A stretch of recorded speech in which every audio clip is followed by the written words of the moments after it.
डोंगराच्या कुशीत वसलेलं एक छोटंसं गाव, शिरगाव. वसंत ऋतू नुकताच सुरू झाला होता. गावाच्या दोन्ही बाजूनं उभी असलेली वडाची, पिंपळाची, गुलमोहराची झाडे डोलत उभी होती. सकाळचा मंद वारा वाहत होता आणि त्या मंद वाऱ्याबरोबर गुलमोहराच्या फुलांच्या पाकळ्या आकाशातून पडणाऱ्या बर्फासारख्या अलगद जमिनीवर पसरत होत्या. त्या गावात एक छोटंसं लाकडी घर होतं. त्या घरात राहत होती लता आणि तिचा एकुलता एक मुलगा वीरू. वीरू वयाच्या 25व्या वर्षी मुंबईत एका मोठ्या कंपनीत कामाला लागला होता. आज तो पहिल्यांदाच घर सोडून मुंबईला जाणार होता. तिथेच नोकरी करणार होता आणि तिथेच कायमचा राहणार होता. पहाटेचे 5 वाजले होते. लता आधीच उठली होती. मुळात रात्रभर ती झोपलीच नव्हती. एकुलता एक मुलगा, आपल्या काळजाचा तुकडा, आज आपल्यापासून दूर जाणार या विचारानेच ती दुःखी झाली होती. लता लवकर उठली होती. स्वयंपाकघरातून गरम भाताचा सुगंध येत होता.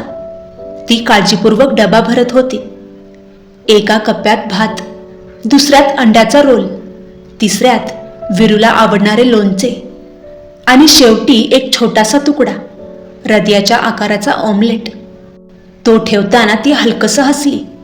मनातल्या मनात म्हणाली, आजही त्याला हे नक्की आवडेल. वीरू झोपेतून उठला. तो घाईघाईने तयार झाला.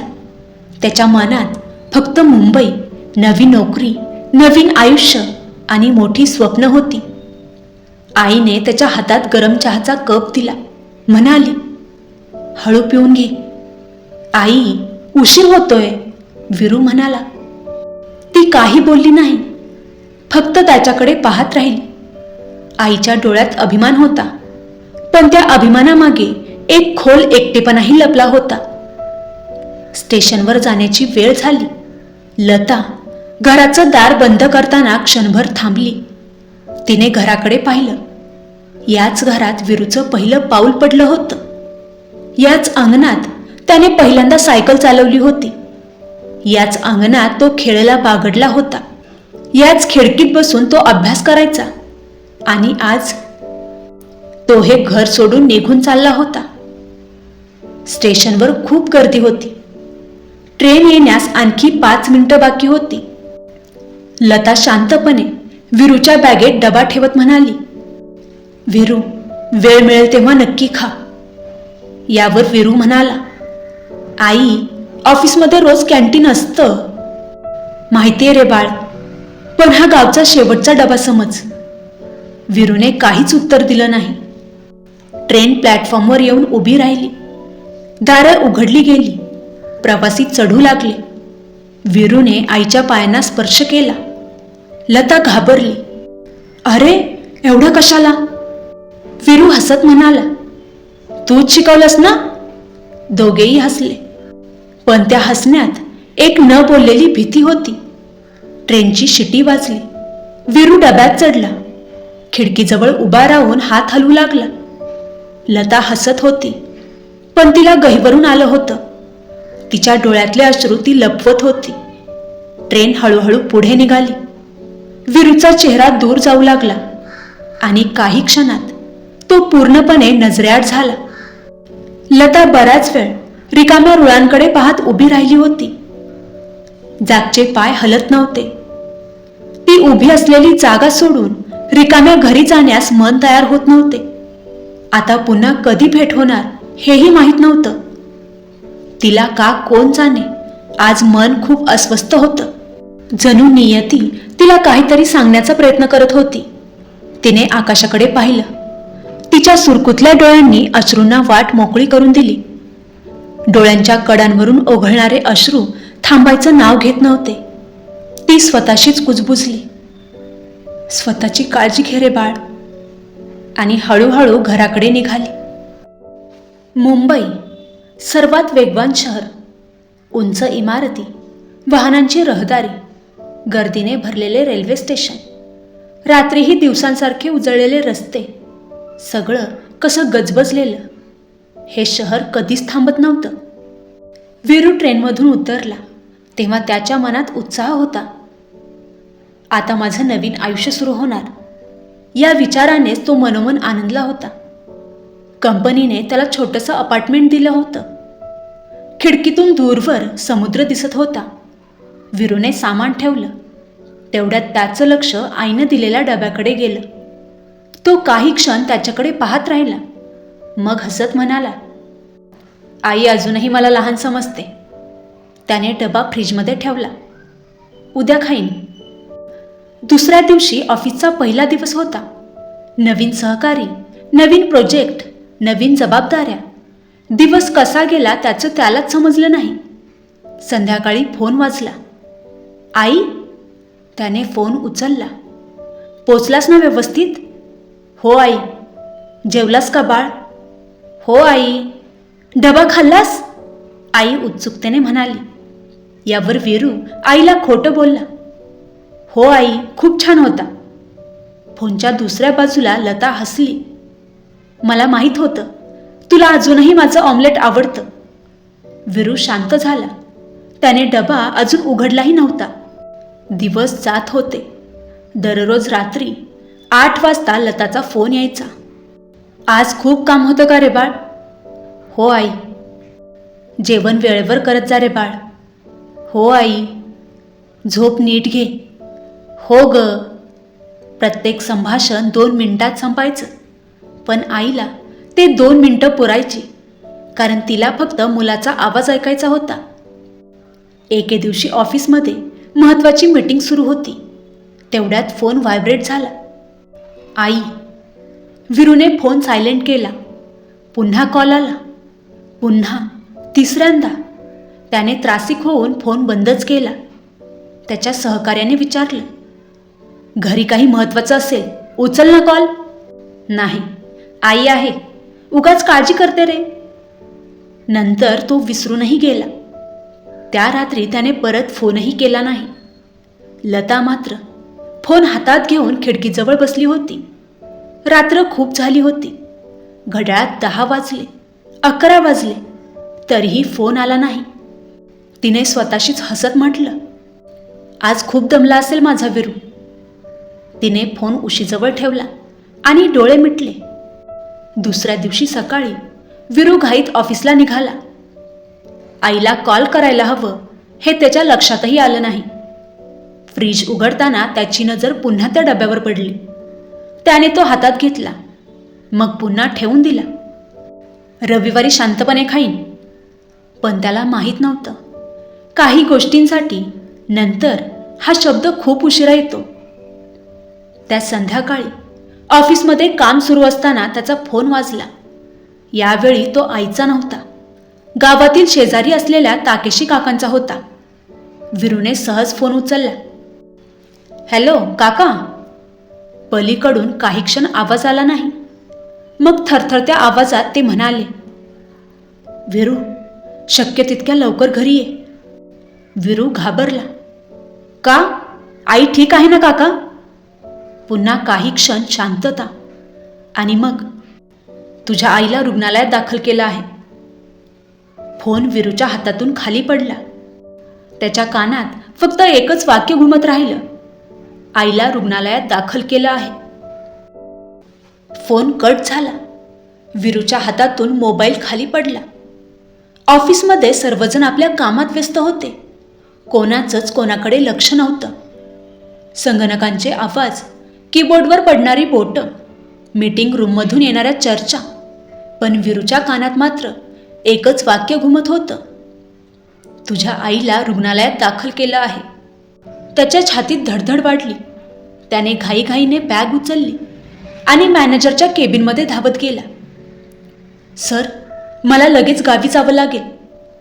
मॅनेजरने त्याच्या चेहऱ्याकडे पाहिलं. वीरूच्या डोळ्यात भीती स्पष्ट दिसत होती.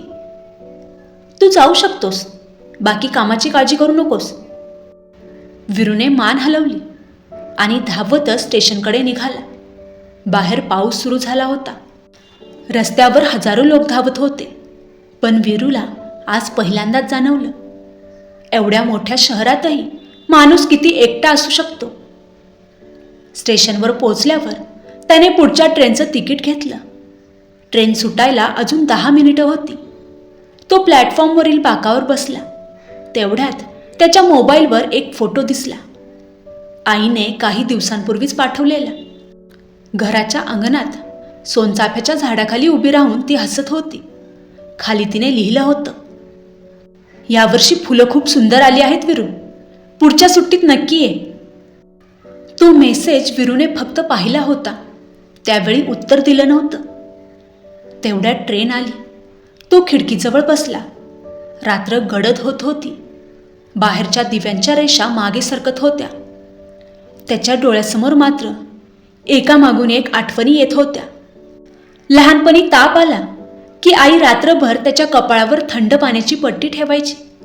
शाळेत डबा विसरला किती पाऊस असो किंवा वारा, धावत शाळेत यायची. 12वीत नापास होण्याची भीती वाटली तेव्हा आईने फक्त एवढंच म्हटलं होतं, गुण कमी पडले तरी चालतील विरू, पण माणुसकी कधी कमी पडू देऊ नकोस. विरूच्या डोळ्यात पाणी आलं. त्याने बॅग उघडली. फ्रीजमधून घाईत काढून आणलेला तो डबा अजूनही आत होता. त्याने पहिल्यांदाच तो उघडला. झाकण उघडताच भाताचा हलका सुगंध पसरला. ऑमलेट, लोणचं आणि बाजूला एक छोटासा कागद. विरू थबकला. आईने तो कागद कधी ठेवला होता? त्याने हळूच उघडला. त्यावर लिहिलं होतं, विरू, काम कितीही मोठं असलं तरी जेवण वेळेवर कर. तू जेवलास ना की मला शांत झोप लागते रे. ते शब्द वाचताच विरूचं हृदय तुटलं. त्याच्या डोळ्यातून अश्रू थेट त्या डब्यावर पडले. आज त्याला समजलं, आई रोज डबा का द्यायची. तिला त्याला फक्त जेवू घालायचं नव्हतं, तिला खात्री करून घ्यायची होती की तिचा मुलगा स्वतःची काळजी घेतोय. रात्रभर ट्रेन धावत राहिली. पहाटे ती शिरगावात येऊन पोहोचली. विरू धावतच बाहेर आला. स्टेशनच्या बाहेर ताकेशी काका उभे होते. त्यांच्या डोळ्यात झोप नव्हती आणि त्यांच्या चेहऱ्यावरचं मौन विरूला घाबरवून गेलं. काका, आई कशी आहे? ताकेशी काकांनी काही क्षण उत्तर दिलं नाही. त्यांनी फक्त विरूच्या खांद्यावर हात ठेवला आणि हळू आवाजात म्हणाले, चल, ती तुझी वाट पाहते आहे. विरू त्यांच्या मागे निघाला. रुग्णालय अगदी जवळ आलं होतं, पण त्याच्या मनात एकच भीती वाढत होती, मी उशीर तर केला नाही ना. पहाटेचे 6 वाजले होते. रुग्णालयाच्या खिडक्यातून सूर्याची पहिली किरणं आत येत होती. बाहेर गुलमोहराच्या झाडावरून गुलाबी पाकळ्या अलगद खाली पडत होत्या. विरूचे पाय मात्र जड झाले होते. रुग्णालयाच्या कॉरिडॉरमध्ये औषधांचा वास पसरला होता. भिंतीवरचं घड्याळ प्रत्येक सेकंद मोजत होतं आणि प्रत्येक सेकंद विरूच्या मनात भीती वाढवत होता. ताकेशी काका एका खोलीसमोर थांबले. त्यांनी हळूच दरवाजा उघडला. जा विरू. विरूने थरथरत्या हाताने दरवाजा ढकलला. खोलीत पूर्ण शांतता होती. पांढऱ्या बेडवर लता झोपली होती. तिच्या हातात सलाईन होती. श्वास मंद झाला होता, पण तिच्या चेहऱ्यावर नेहमीसारखंच शांत हसू होतं. विरूला पाहताच तिने हळूहळू डोळे उघडले. विरू. तिचा आवाज खूप मंद होता. विरू धावत तिच्याजवळ गेला. आई, मी आलोय. लता हसली. मला माहीत होतं तू येशील. विरूचा बांध फुटला. तो तिचा हात हातात घेऊन रडू लागला. आई, मला माफ कर. लता हळूच त्याच्या डोक्यावरून हात फिरवत म्हणाली, वेड्या, आई आपल्या मुलावर कधी रागवत नाही, पण मी तुझे फोन उचलले नाहीत. मी तुझ्याशी नीट बोललोही नाही. तू दिलेला डबा सुद्धा मी उशिरा उघडला. विरू हुंदके देत होता. लता त्याच्याकडे प्रेमाने पाहत होती. मला सगळं माहीत होतं. माहीत होतं? हो. कसं आई? लता मंद हसली. तुझ्या आवाजावरून मला समजायचं, तू दमला आहेस की आनंदी आहेस. तू जेवलास की नाही हे सुद्धा. विरू आश्चर्याने तिच्याकडे पाहू लागला. विरू, आईचं मन हे जगातलं सर्वात मोठं पुस्तक असतं रे. त्यात मुलाचं प्रत्येक पान लिहिलेलं असतं. काही क्षण दोघेही शांत राहिले. बाहेरून पक्ष्यांचा आवाज येत होता. लता खिडकीबाहेर पाहत म्हणाली, आठवतंय विरू, तू लहान असताना जेवायचा हट्ट करायचास? विरू हलकसं हसला. मग तू विमान बनवून घास भरवायचीस आणि तू म्हणायचास, आणखी एक फेरी. दोघेही हसले. ते हसू काही क्षणात पुन्हा अश्रूंमध्ये विरघळलं. लताने उशी खालून एक छोटंसं कापडी पाकिट बाहेर काढलं. हे घे विरू. विरूने उघडलं. आतमध्ये एक छोटीशी वही होती.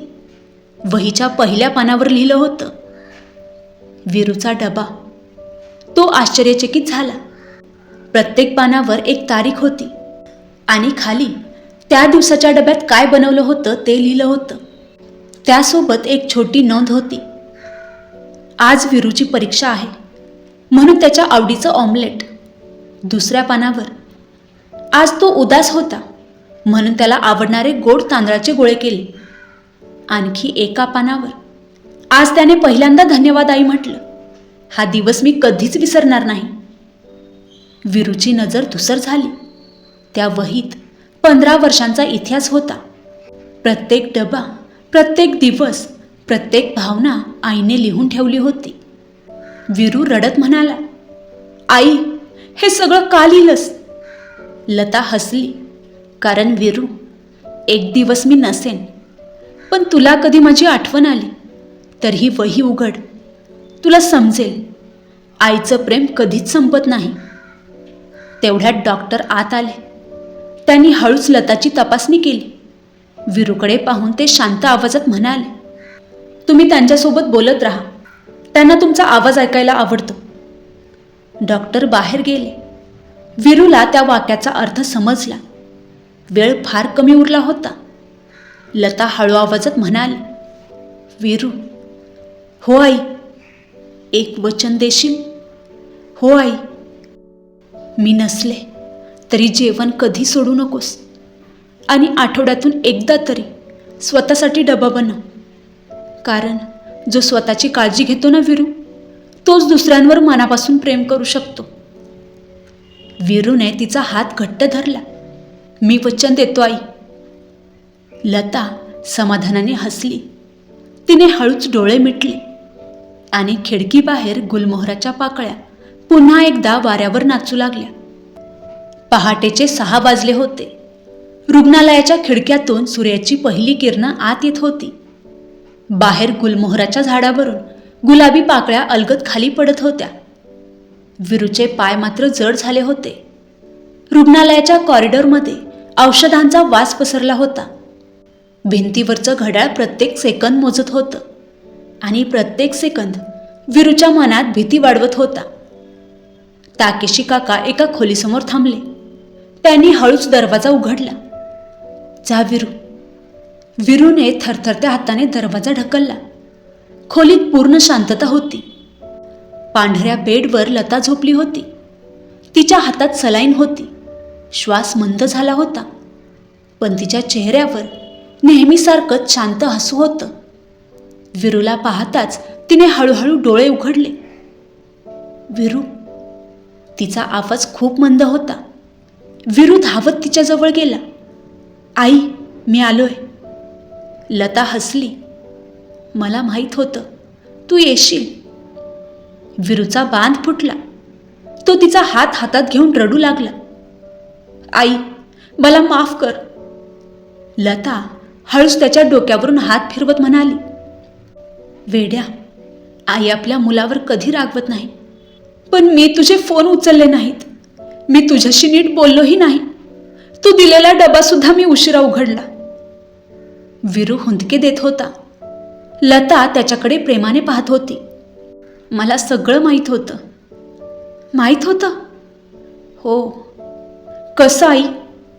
लता मंद हसली. तुझ्या आवाजावरून मला समजायचं. तू दमला आहेस की आनंदी आहेस. तू जेवलास की नाही हे सुद्धा. विरू आश्चर्याने तिच्याकडे पाहू लागला. विरू, आईचं मन हे जगातलं सर्वात मोठं पुस्तक असतं रे. त्यात मुलाचं प्रत्येक पान लिहिलेलं असतं. काही क्षण दोघेही शांत राहिले. बाहेरून पक्ष्यांचा आवाज येत होता. लता खिडकीबाहेर पाहत म्हणाली, आठवतंय विरू, तू लहान असताना जेवायचा हट्ट करायचास? विरू हलकसं हसला. मग तू विमान बनवून घास भरवायचीस आणि तू म्हणायचास, आणखी एक फेरी. दोघेही हसले. ते हसू काही क्षणात पुन्हा अश्रूंमध्ये विरघळलं. लताने उशी खालून एक छोटंसं कापडी पाकिट बाहेर काढलं. हे घे विरू. विरूने उघडलं. आतमध्ये एक छोटीशी वही होती. वहीच्या पहिल्या पानावर लिहिलं होतं, विरूचा डबा. तो आश्चर्यचकित झाला. प्रत्येक पानावर एक तारीख होती आणि खाली त्या दिवसाच्या डब्यात काय बनवलं होतं ते लिहिलं होतं. त्यासोबत एक छोटी नोंद होती, आज विरूची परीक्षा आहे म्हणून त्याच्या आवडीचं ऑमलेट. दुसऱ्या पानावर, आज तो उदास होता म्हणून त्याला आवडणारे गोड तांदळाचे गोळे केले. आणखी एका पानावर, आज त्याने पहिल्यांदा धन्यवाद आई म्हटलं. हा दिवस मी कधीच विसरणार नाही. विरूची नजर धुसर झाली. त्या वहीत 15 वर्षांचा इतिहास होता.